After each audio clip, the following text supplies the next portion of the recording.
शुद्ध होती है, परमात्मा की याद में होते हैं, तो आपको सत्य असत्य का, है ना, गलत सही का ज्ञान होने लगता है। और ज्ञान होता है, एहसास होता है, तो परिवर्तन होता है।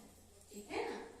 इधर भी जगह है, अगर उधर जगह नहीं है तो इधर भी आकर बैठ सकते हैं। आगे आगे थोड़ा सा खिसक जाओ माता है ना, तो आराम से। ठीक है। तो आज मैं आप लोगों को, है ना, समय तो 1 घंटा निकल गया है, लेकिन आप लोगों को मैं अष्ट शक्ति, है ना, और ये जीवन में प्रश्नों के बहुत पहाड़ होते हैं, उन प्रश्नों के पहाड़ को हल्का करने के लिए भगवान ने जो 15वें अध्याय में हमें बहुत सुंदर कल्प वृक्ष का ज्ञान दिया, सृष्टि चक्र का ज्ञान दिया, उसको भी हम देखेंगे, है ना। तो यहाँ पर बताया है राजयोग, जो आत्मा और परमात्मा का गहरा संबंध होता है, इस संबंध को ही कहते हैं योग, राजयोग। क्यों?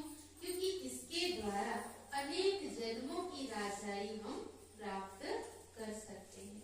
जब हम भगवान को दिल से याद करते हैं ना, तो वो ऐसे ही कहते हैं ना, अगर आप इतना सा उसको याद करते हो तो उसका इतना बड़ा फल देता है, क्योंकि वो दाता है ना, दाता है, विधाता है, वो भाग्य बनाने वाला है, वो वरदाता है। तो अगर हम याद भी करेंगे ना, उसको भी वो खाली जाने नहीं देता, पता है, इसलिए भी उसको याद करना चाहिए, है ना। आज दुनिया में देखो, जिससे प्यार होता है उसको आप याद करते हो, उससे बात करते हो, लेकिन आपका कभी कभी प्यार गहरा है और उस व्यक्ति का इतना गहरा प्यार नहीं, तो वो आपको उल्टा भी बोल देगा, होता है ना कई बार, तो भी आप क्या बात करना छोड़ देते हो, क्योंकि दिल से प्यार होता है। तो फिर क्या करते, फिर भी बात करते हो। कई बार आपको उल्टा भी बोल दिए, रो भी लेंगे, तो भी बात करना छोड़ते नहीं। लेकिन भगवान ऐसा नहीं करते, हम इतना सा उसको प्यार करते ना, वो इतना लुटाता है, इतना प्यार करता है, हम इतना सा याद करते हैं, वो इतना हमको याद करता है। ठीक है। लेकिन कैसे पता चलेगा? जब हम करना शुरू करेंगे।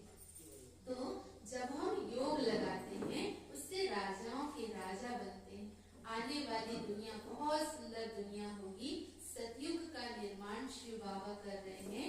ये दुनिया 3 तरह से परिवर्तन होगी, है ना। प्राकृतिक आपदा के द्वारा, बाढ़, भूकंप, अकाल, महामारी, ये सब कारण बनेंगे, है ना।